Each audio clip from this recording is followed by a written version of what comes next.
day to you and welcome to WCCN's News, where we give you a roundup of the stories taking place in the Seventh-day Adventist Church in Western Jamaica and beyond. I'm Adise Jonas Murphy. Coming up in the news, over 400 persons baptized at the Footprints of Hope campaign.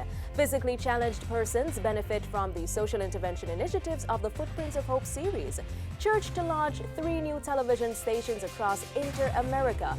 Week of prayer at Harrison Memorial Prep and High Schools a success, and the Living It initiative gets underway this Sabbath. Stay tuned. All these and more when we return.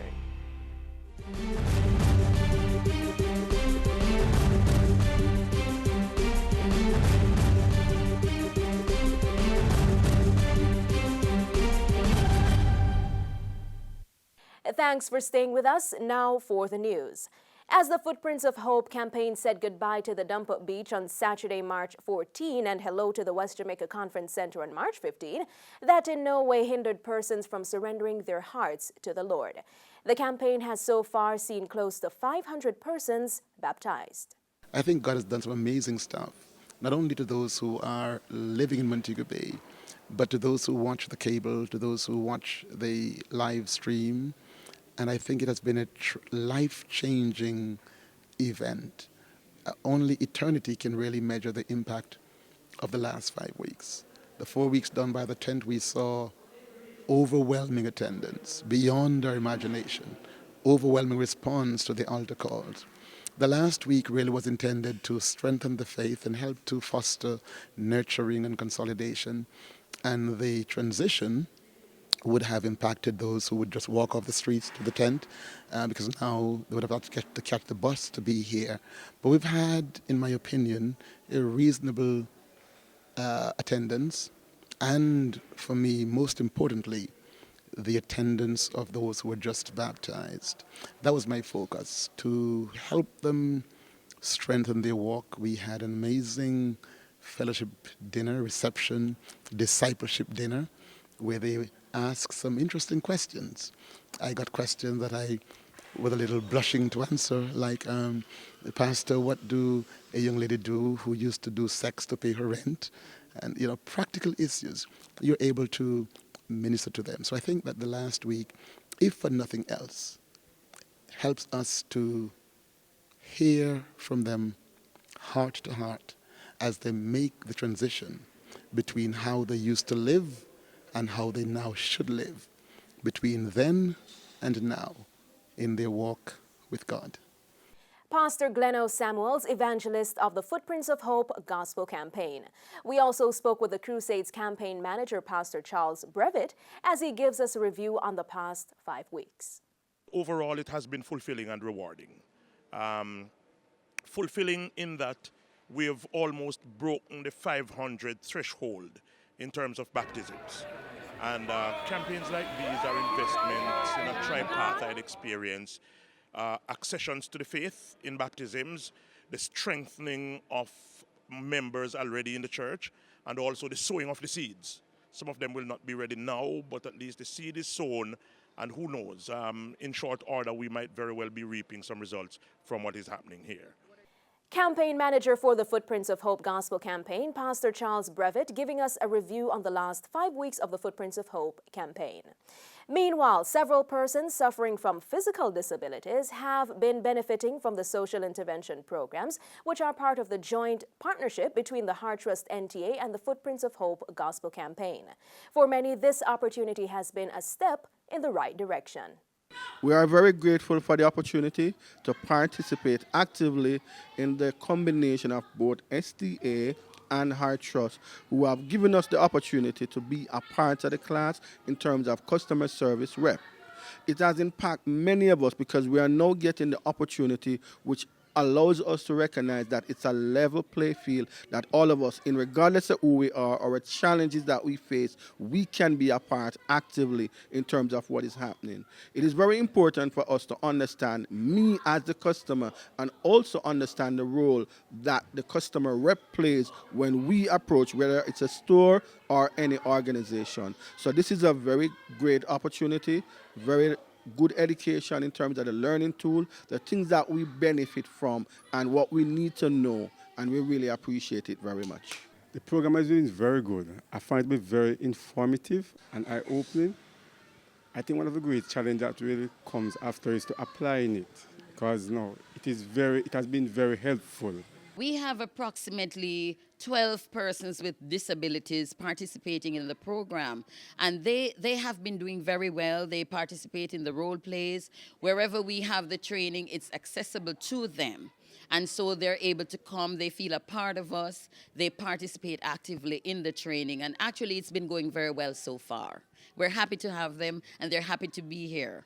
And the training programs conducted by the Heart Trust NTA have grown significantly over the last 5 weeks. Our news team spoke with the Employment and Career Services Manager at the Heart Trust NTA for the Northwest region, Shorna Myrie, who gave us an update on the training sessions. We are very pleased with the progress of our training program so far. We have over 150 individuals enrolled across 6 different skill areas, including housekeeping, entrepreneurship, web design, basic computer skills. We have some doing plumbing and also a group doing customer service. We were also happy to know that we were able to reach some of these individuals who are physically challenged. We have about 10 of them who are doing the customer service programs, and we are happy to know that they too are very eager to learn and they feel the need to go and learn something. We are hopeful that throughout this training program, persons will become inspired and motivated to go further in terms of developing themselves. And we are also hoping that our employers will come on board to provide employment opportunities for these individuals or even work experience so that they can be gainfully employed in the future. Meanwhile, the Seventh-day Adventist Church in Inter-America is preparing to embark on one of the most ambitious evangelism initiatives with the launch of 3 new satellite channels to broadcast across its fast-growing territory. The new channels will join the family of the church's Hope Channel television network around the world in sharing the message of hope and salvation in 3 major languages spoken in the Inter-American division: Spanish, English, and French. Our news team spoke with the communication director for the Inter-American Division, Pastor Leon Wellington, as he explained the main objectives of launching these 3 new channels. We are launching 2 channels. One in Spanish will be Hope Channel Americas. One in French will be Hope Channel Francais. And the one in English will be Hope Channel Caribbean.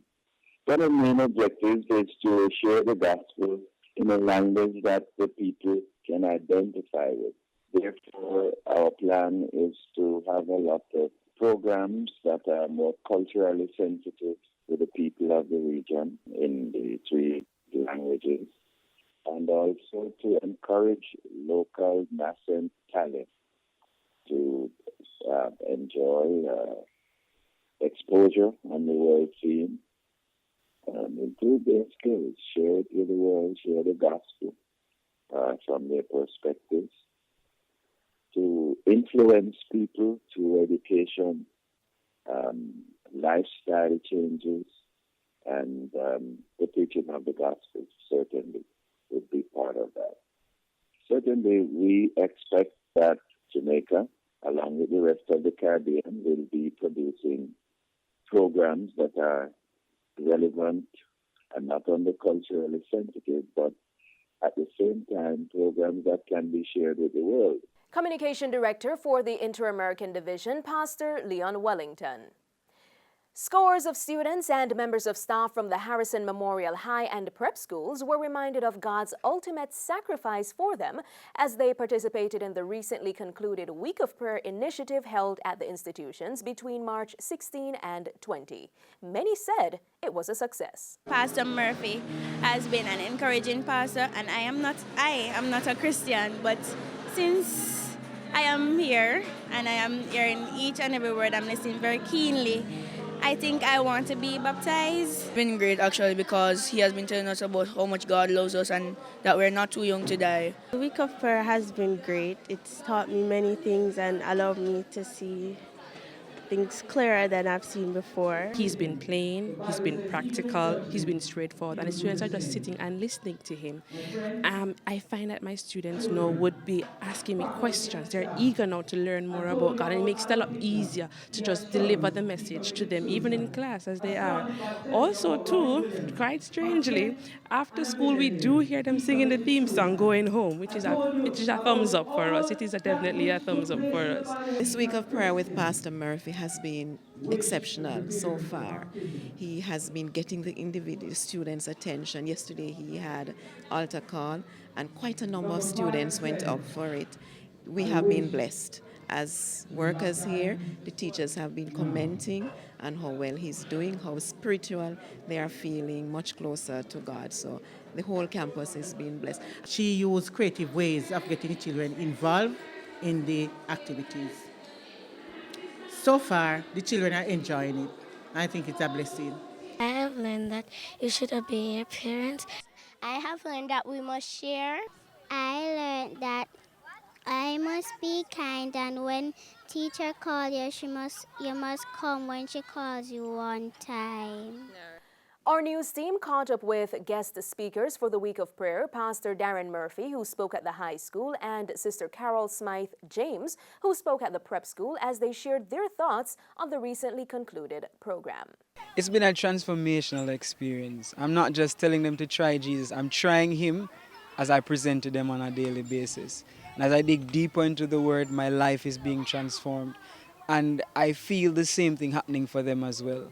There's an overwhelming support from the students, from the faculty and the staff, and they continue to say to me, well, Pastor, you know, you hit on some topics that others are afraid to preach about, and we're really feeling as if God is coming closer to us and we can feel Him and touch Him. The week of prayer for me has been a blessing. You know, spiritually, it caused me to study a little more, to prepare myself, even to present it to the children. Because, when you're talking to children, you have to come down to their level, and that's what I have to do.